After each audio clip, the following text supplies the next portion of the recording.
Hey guys, welcome back to D&D. Joined today by Xilo, JoINrbs, Kevin, and Adam from Altf Four Gaming. So we're going to be continuing our campaign in progress. A quick recap of what happened in the last session. The party made it all the way over to Belliard, where we found information that the delegation that we are tracking hadn't made it to Summit Hall, despite that being their ultimate destination. We learned a little bit more about what the delegation's point was, which seems to be to bring the body of a fallen hero down to Summit Hall itself. Along the way, we were ambushed by flying cultists of some sort mounted on birds, large vultures, and we discovered the remnants of the delegation itself. The caravan seemed to have been ambushed, some of them party members killed, and some brought across this large river off to the west of a location we only know of as the Spire. We are going to figure out some way of getting there, either via Summit Hall or via just directly there. We haven't decided quite which yet, in an attempt to both retrieve the people, hopefully, some of the living members of the delegation, if any are left alive, and at the very least retrieve the body of this fallen hero to bring back to Summit Hall. So I think that's where we're kind of at. Is there anything that I've missed? Any of you guys want to add to that? Only that we're not sure that they're headed to the Spire. We know they crossed the river. Yes, right. we suspect headed to the Spire. I guess that's a fair thing. But I'm ready to get going if you are, Adam. Oh, by the way, we have, this is the third iteration of fixing the audio and visual stuff. We have now a room. The room is cool. We can see Adam. The connection's good. We have some audio issues a little bit with the room, but we'll try to figure that out across the course of the sessions. So, yeah, sorry if it's a bit echoey to any listeners. And, yeah. So I guess I think in the last episode, you guys are just trying to decide what you wanted to do in terms of whether you wanted to... I think the last thing I remember was Thaddeus and Chakolth trying to decide if they wanted to build a raft, if that was still applicable or not, or whether you guys were actually just going to walk south or walk north. I think after watching the bit where, after my computer had crashed, you guys were trying to decide which one was the longer or the shorter way around, right? So whether you wanted to go north or south. So I guess really that's up to you which way you decide you want to go, and we'll go from there, I think. We were also trying to decide whether to go down the bank of the river or backtrack to the road, and so we were hoping for some input from you for what traveling along the edge of the river would be like, whether it's steep and horrible or passable. I think because you're in like a spring summertime, it's probably going to be quite dry. There might be like, I don't know, maybe occasional marshes sort of bogs on the way, but I don't think it's going to be any more difficult than, the hills and the mountainous area that you're traveling through. So, okay. In fact, it might even be slightly simpler because it's just a riverside bed, I guess. And also, you can see on the map, it's quite sandy. So it's not like there's going to be too much foliage or tree lines in the way. Cool. I would say from that, yeah, it wouldn't be too difficult.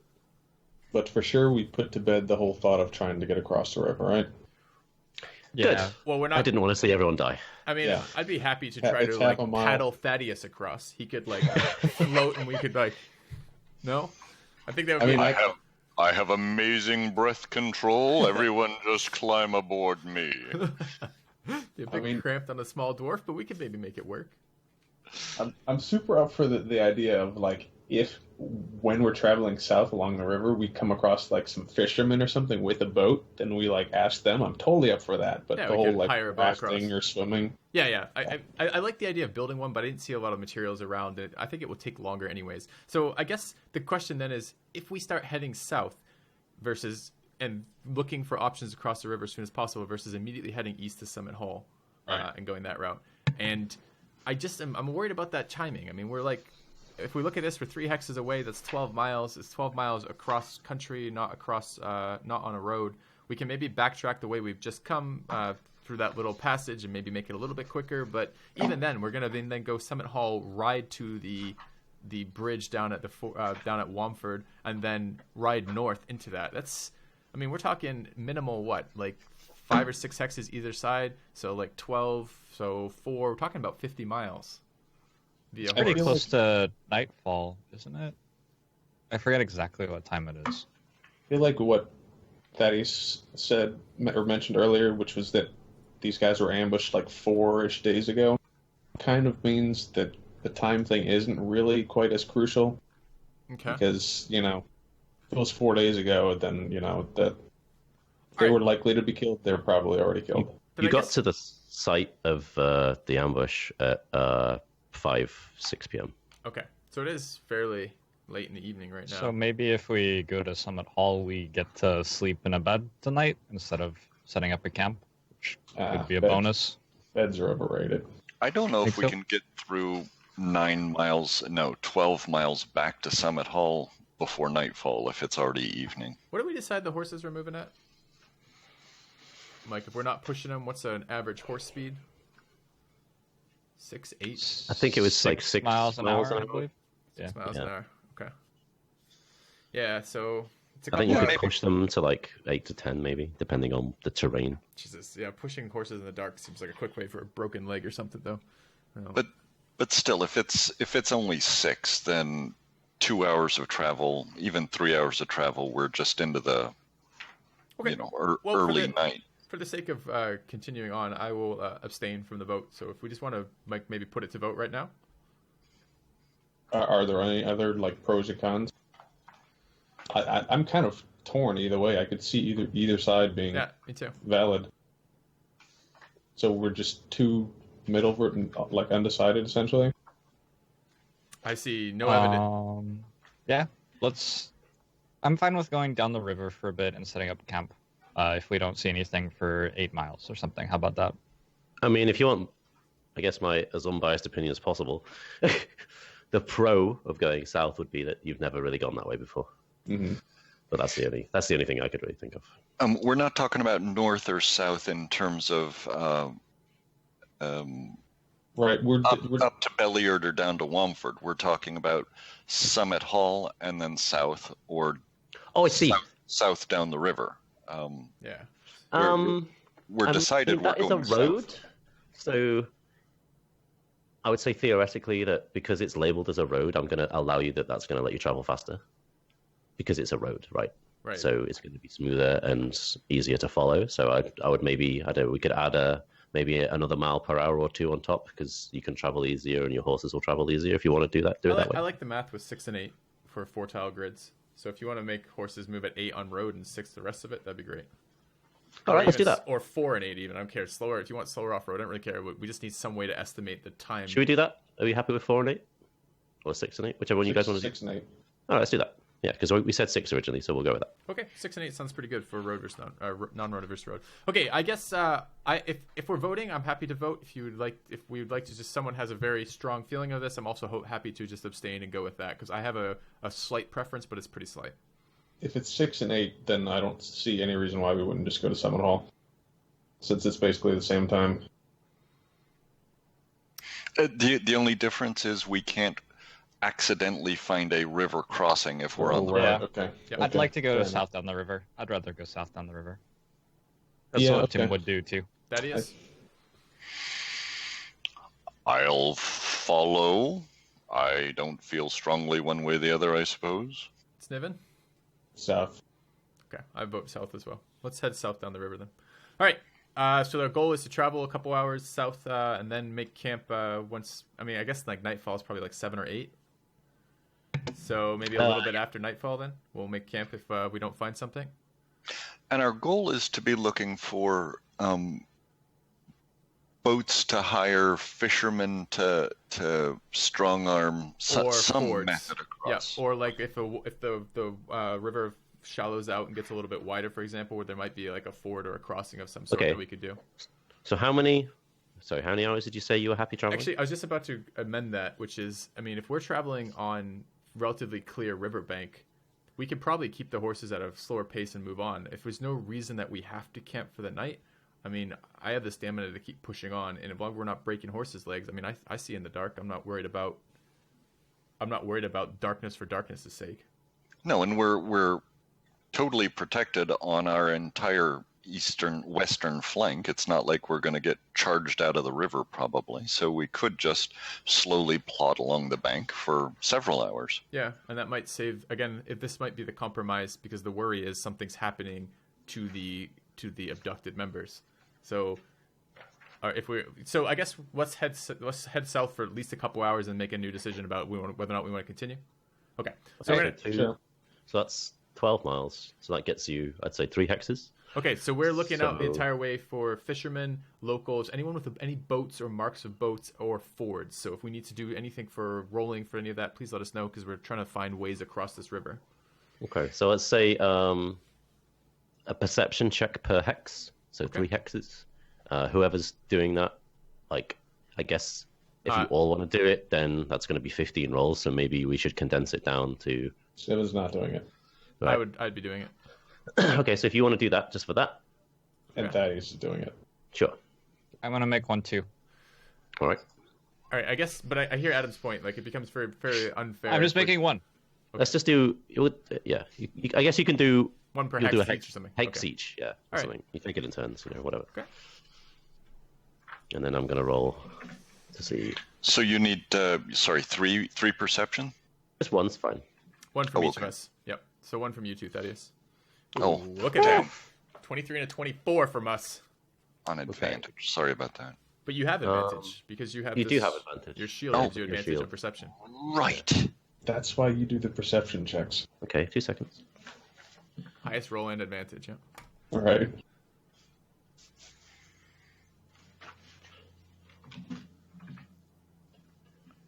Oh, that's actually 2 crits, isn't it? Yeah. You and I both critted that. But Okay, you see, as you get, let's see, you guys are up here, so I suppose we'll put you there. That's where it would be. As you get about 8 miles along your road, along your trip, rather, down the edge of the riverbank, you spy 2 small humanoid figures. It looks like they could be fishing on the opposite, so the western side of the riverbank. You can tell with those rolls they're both dwarves. they're fishing, but we don't see a boat, so they're just on the shore fishing. You can see them sort of stood on the shore fishing. Yeah.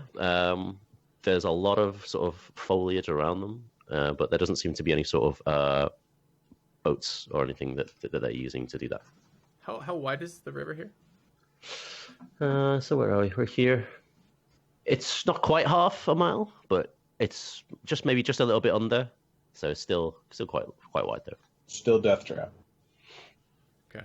Half-mile wide river with dwarves fishing on the other side. That doesn't seem very You're right. it promising, does.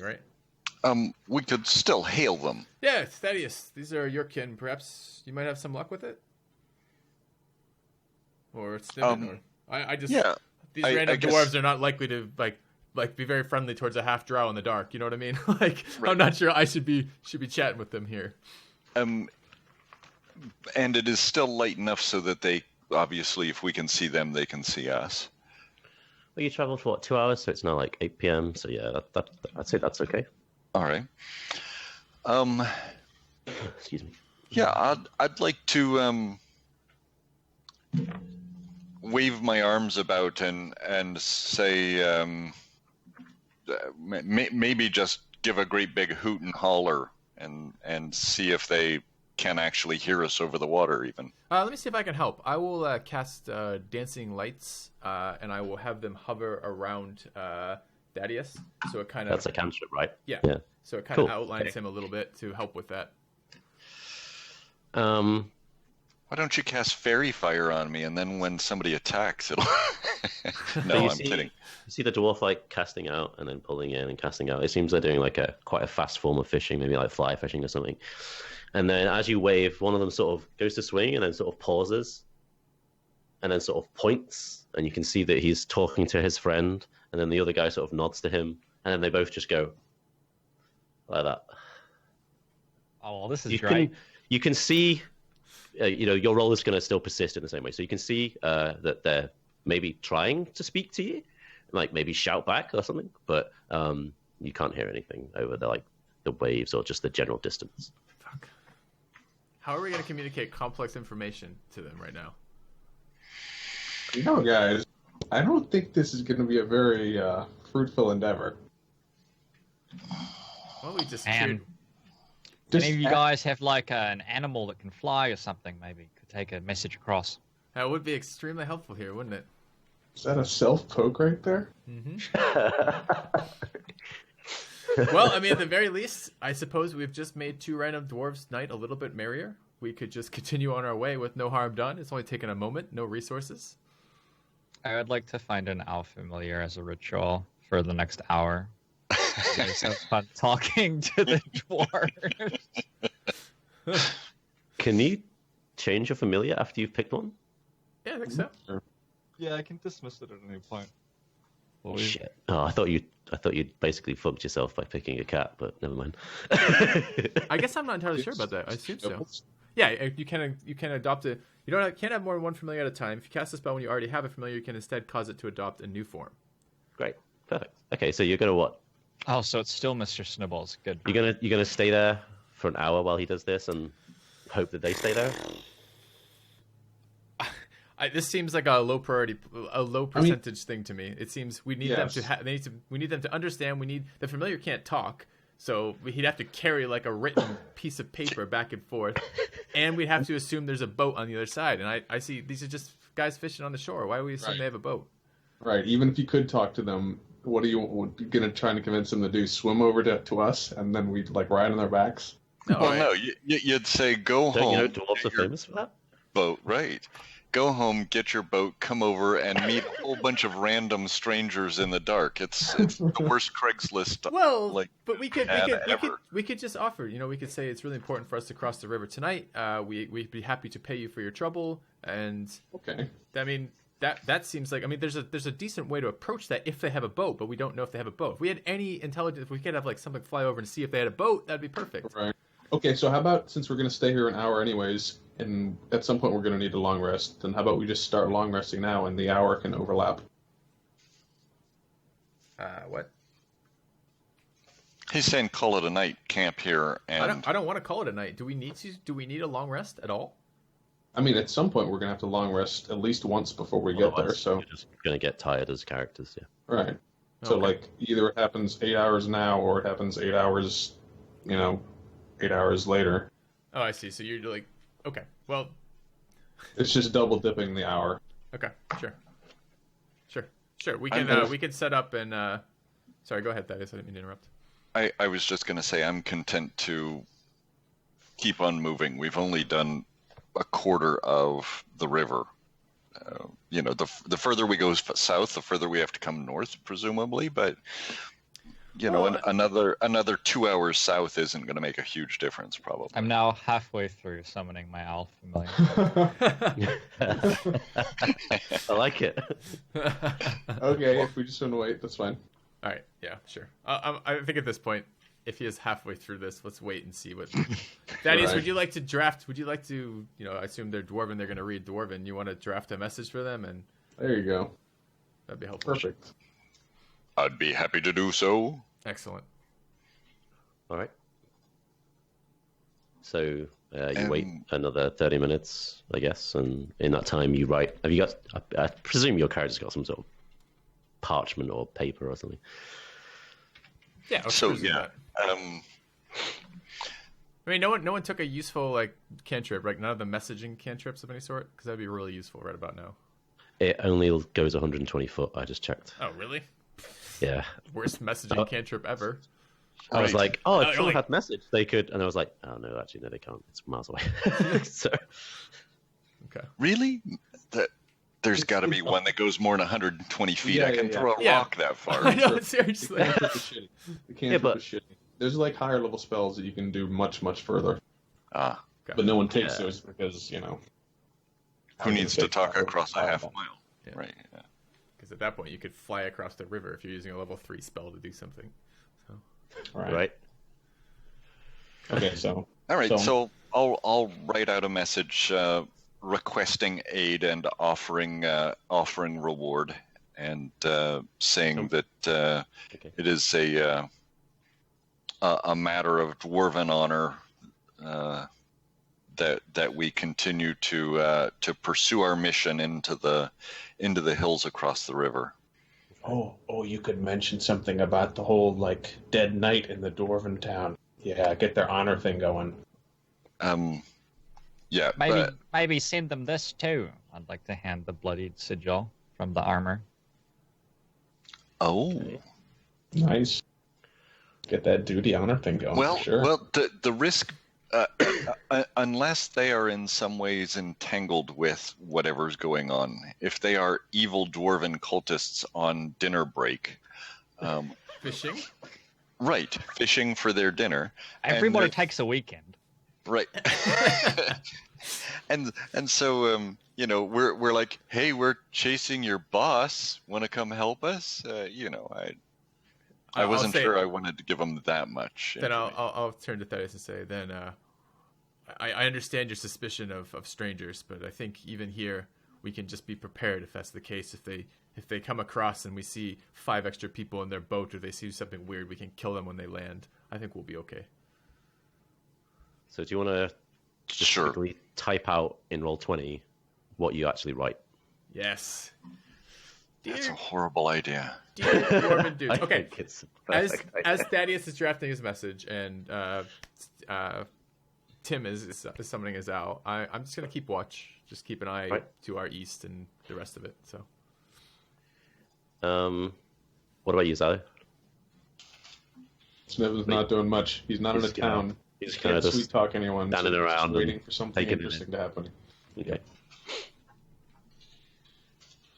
Do you ever look back north at all, like from the way you came, Filthy, or is you just looking west and east? No, I'm trying to keep watch, so I'll try to be looking everywhere. I clearly can't do that at every given moment, but I'm trying to keep watch. All right. You roll perception for me for that? Sure. Okay. And we're ambushed by more flying guys. Yeah. I'm keeping watch on the river. It's pretty. All right.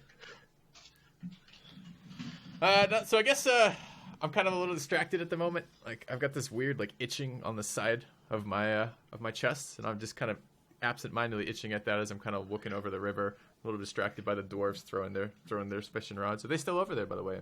Yeah, they're still there. They seem to have just gone back to sort of fishing, and they sort of occasionally look up at you and sort of give another wave. They can kind of, I know you. They just seem to be going about their business, really. It's not like they're attentively waiting for you or anything like that. They just sort of see you as, I guess, friendly people that they've waved into. So you're looking at the river, and you're looking around, and you're not really seeing anything that's piquing your interest just yet. Okay.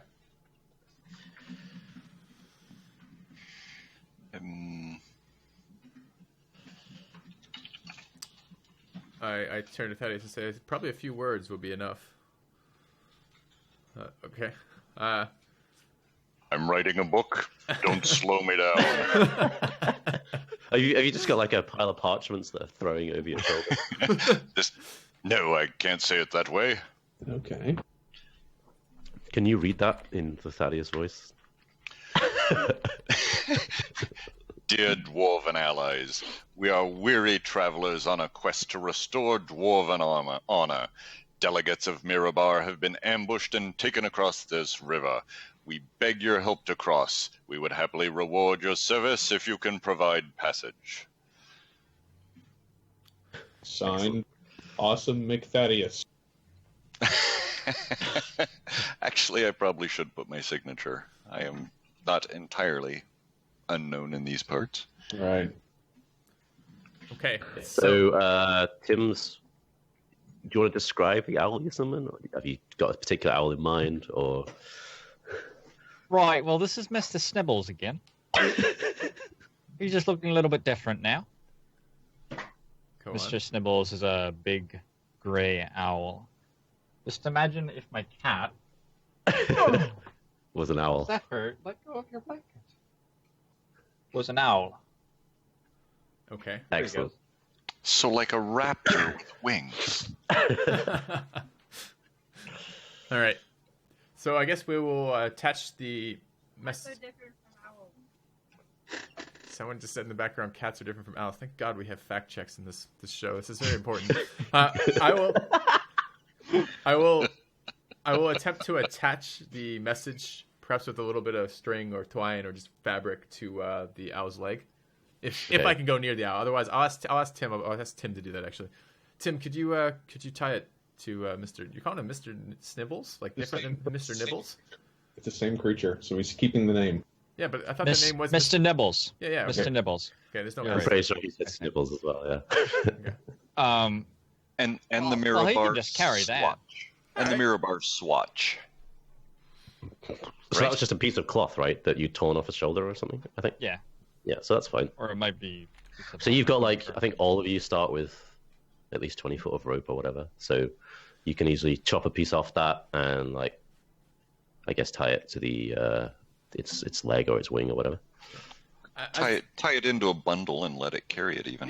Yeah, perfect. Yeah, it's it's a proper sentient familiar, so it's capable of doing that. So what do you do then? You just send it on its way? Yep.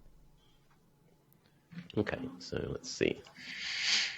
So the owl takes flight and heads off towards the dwarfs on the opposite side of the river. As that happens, the three of you see Chakolth begin to take a few paces northward. I've kind of feel like I'm looking at something a little bit kind of interested that way. So. Is this unusual? Not really. I've been looking around for the last 20 minutes around. You just see. I mean, that was just to give you sort of because he's wandering around doing watch while you guys have been doing this. Okay. So you didn't attach. Did you attach anything for them to write with? Okay, this is great. Let's 2 seconds. Goddamn, communicating in a fantasy realm like the details is challenging. Okay. Okay, so about 5 or 10 minutes pass. Oh, okay, maybe 5. 10 is way too long. And the owl comes flying back. It lands on Tim's shoulder. You can see that it's got the piece of parchment attached to the bottom in the same way, except half of it has been torn off. It's rolled up like map style. Okay. Well, I mean, his I'd like his to familiar can unroll hear. unroll and look at it. Okay. Wait, My familiar can hear, yeah. and aren't you able to also? I don't know. Is this a general wizard thing or not? Aren't you able to kind of possess your familiar temporarily? If it's within 100 feet of me. Oh, okay, so it's too far. Got it. Okay. Aye, lads, we will move as fast as the little legs will travel us and bring a boat worthy of Mirabar within the hour. Amazing. Nice. And you can see, I guess Thaddeus and Sniven and Chakolth were kind of looking over as the owl landed on Tim, and you as it was flying over, you saw that they were already rushing off, and they're gone now. And they wrote that in common? Yeah. I was assuming it would just say no, it's in common. Oh. I mean, did you write? I don't actually. Did you write it in Dwarvish? Thaddeus? Yeah, absolutely. Okay. So Then I would have to translate. Okay. you can't read that, Tim, I presume. So to you, it doesn't make any sense. But you give it to Thaddeus, obviously, as you would, and he translates it. Okay. Cool.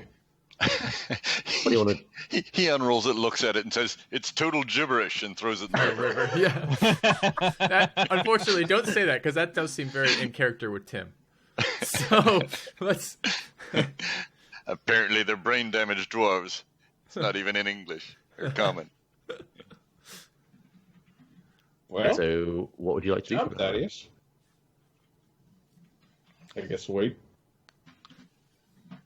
I think, watch the skies for flappy guys, and I like it, flappy guys. Okay. vultures. And So we will. Perhaps plant a torch in the sand, so if it's dark, they can find us on the river. okay. All right. So we'll just continue, I guess, what we're doing as we wait for the dwarves. Sure. Okay. So an hour passes, and you see 6 dwarves return, and they've like got this huge raft above their heads, and they're just sort of running down the hill with it, and they like hurl it into the water. And they start setting up like I guess the sail, and they get some paddles out, and they begin sort of rowing across to you guys. How big is this raft? It could easily fit all of you and all of them, and it looks very, very well made. Properly dwarven in style, I suppose, if you've ever seen a dwarven boat. So they start rowing across. Okay. Cool. What do you guys want to do? Well, actually, I know this is a fairly short part, but I think this is good for our first break. It took us a while to set up. This is going to put us on track for the other one. So let's take a cut here for that, and we'll figure out what we're going to do with that in the next section. So, all right, guys, thank you very much for watching. We'll see you soon.